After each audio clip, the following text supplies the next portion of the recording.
Então, quero apresentar algumas informações para vocês, exatamente para que a gente consiga elevar cada vez mais o nosso nível e maturidade em cibersegurança. Antes da gente entrar nesse meio de cibersegurança, eu acho muito importante a gente entender um pouco sobre essa parte de transformação digital, que é exatamente o ponto a ponto que a gente passa por essa evolução, é um processo evolutivo que a gente acaba não identificando isso no nosso dia a dia.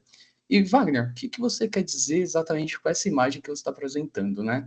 Aqui eu trago a exemplificação de um carro autônomo e parte de órgãos.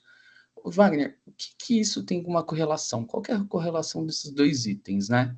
Eu posso, então, aqui, eu vou apresentar para vocês um fato. Hoje, 90% dos acidentes são causados pelo fator humano.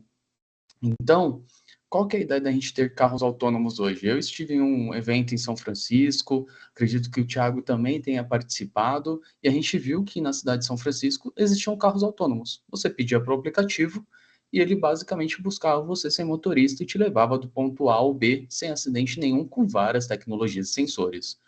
E para que existem esses carros, Wagner? Qual é a ideia principal e o foco principal de ter carro autônomo, que dirija sozinho? Exatamente para que não aconteça acidentes, porque hoje é causado por falta de atenção, embriaguez, algum descuido. Então, a ideia é que a gente reduza 90% desses acidentes. Mas a correlação principal que eu trago para esse tipo de transformação digital é o quê? É a falta de doação de órgão proveniente de acidentes de trânsito. Hoje, acidentes de trânsito tem um número elevado de transplante de órgãos através desse tipo de acidente, infelizmente. Então, imagina, hoje a gente já tem filas de esperas para fazer doação de órgão. Como que vai ser agora, Wagner, se você me falou para mim que vai diminuir 90%? Vai aumentar, né? Então, é um impacto de uma transformação digital que a gente acaba não vendo no dia a dia, porque a gente vê os benefícios, né? Mas o que vai acontecer por trás, né? Quais são as brechas que isso pode trazer? Então, obviamente, tá, já existem startups e empresas que já estão pensando em fazer órgãos artificiais e coisas do tipo, mas isso é um ponto de atenção para o quê, Wagner? Para quando a gente entra na transformação digital, quando a gente vem na jornada empresarial, no nosso ambiente corporativo. Então, hoje, possivelmente, algumas das pessoas que estão aqui nos assistindo estão passando por uma transformação de sistema, está fazendo uma integração desse sistema, está colocado um pouco do seu é, parque de servidores em nuvem, tá fazendo migração 100% para a nuvem, tá passando por Big Data, simulações, integração de sistemas, IoT. Então, tudo isso é uma novidade. E tudo isso traz para a gente o quê? Benefícios. Computação em nuvem, disponibilidade. Eu não tenho mais que ligar, por exemplo, para energia, se o data center tem certificação A, B, C ou D. Estou contratando um serviço de um provedor ali em nuvem, em cloud. Mesma coisa aqui quando eu trago para o meu âmbito pessoal residencial. Pô, eu uso Alexa. Como que eu protejo a Alexa em casa? Não tenho um antivírus para Alexa, eu não tenho firewall na minha casa, por exemplo. Como que eu protejo, né, esses tipos de ativos? E é o que a gente vai encontrar quando a gente passa numa transformação digital na nossa empresa. A gente tem incorporado muito sistemas integrados, Big Data, tenho trabalhado muito computação em nuvem.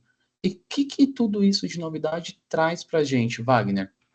Impactos na cibersegurança. Ou seja, coisas novas trazem novas vulnerabilidades. Então, não sei como fazer uma proteção, por exemplo, para minha Alexa residencial. Eu estou é um exemplo, tá, pessoal? Mas como que eu protejo? Como que eu vou proteger a automação da minha casa, da minha residência? Então, como que eu vou proteger dispositivos IoTs que estão sendo incorporados dentro da minha empresa, no chão de fábrica, por exemplo? Como que eu vou garantir que a integração de sistemas ela está correta? Não tem nenhuma falha ali de comunicação entre as APIs, por exemplo, as APIs que a gente tem de configuração. Mesma coisa, com computação em nuvem. Quem garante para a gente que exatamente o acesso que eu estou fazendo na minha AWS, numa Azure, num Google Cloud, Oracle Cloud que seja, está sendo um acesso seguro? Então, a partir desses pontos, a gente fala muito dessa parte de transformação digital, indústria 4.0, agora está vindo a 5.0, que é a parte de IA também. Então, isso tudo é para a gente entrar no conceito das brechas de segurança no nosso sistema. Por quê? Elas começam a ser uma porta de entrada de vulnerabilidades no nosso ambiente. Então, a gente precisa ter o quê? Visibilidade também do que acontece. E aqui são alguns casos Então, aqui são alguns casos que vocês vão notar que já aconteceram aqui no país ou em alguns clientes que viraram notícia.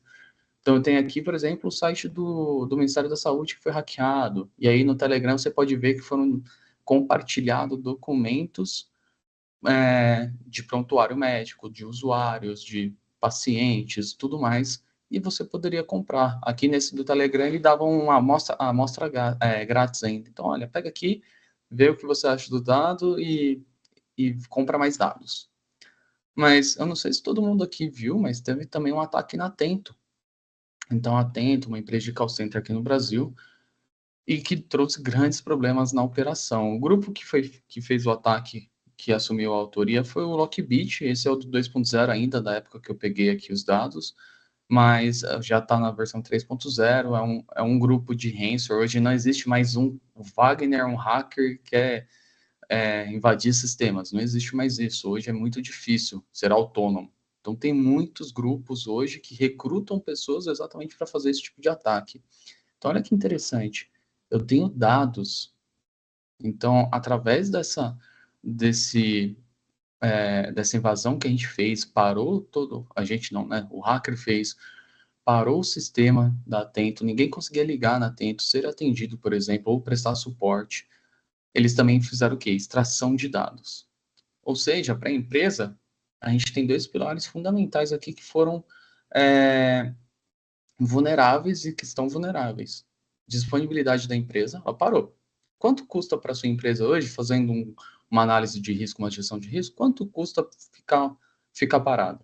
Quanto custa o dia da sua empresa parado? Então, isso é impactante. Por quê? Porque às vezes a gente, opa, não vou me envolver agora com cibersegurança, vai, né? A gente vê isso depois, mas se você tivesse investido antes, você teria o retorno do investimento baseado na sua análise de risco.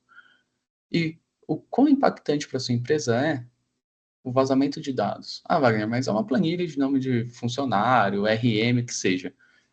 Eu posso fazer engenharia social. Eu posso me passar por aquela pessoa ou pela sua empresa se passar por aquela pessoa e fazer ataques direcionados, que é assim que a maioria dos ataques avançados acontecem.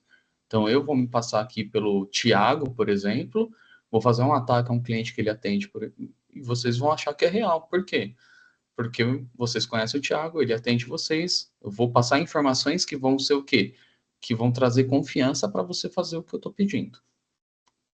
E, obviamente, até deixo aqui um link depois, que é do podcast, que é o vice-presidente aqui da América Latina falou, o presidente, no caso, né? Falou sobre o impacto que foi esse ataque para a Atento.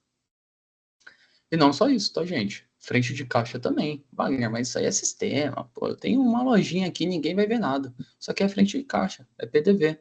Então também trouxeram informações, né? Esse é um outro grupo, é o Black Cat, que também fez vazamento de dados e conseguiu alterar algumas compras diretamente ali na frente de caixa, nos PDVs que eles tinham acesso. Então, olha que interessante, a gente tem várias esferas que eu estou atacando e o principal, né? Esses hackers, eles querem ganho monetário. Independente que seja um ganho monetário através de você me pagar o resgate e não paguem, tá? Porque 99,999% não retornam o ambiente, mas paga o sequestro e volta ao seu ambiente. Ou então, olha, tem os seus dados, Wagner.